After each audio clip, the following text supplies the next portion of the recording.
I'm Bethany Rivers, and the poem's called Postcards from the Goddess Bridget. Be with the white silence of your canvas or page. Let me mother milk flow into the paint and palette of your life.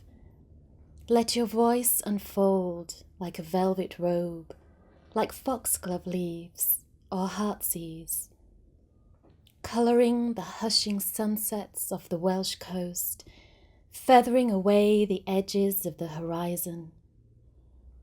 Let your ink well be oak-rooted.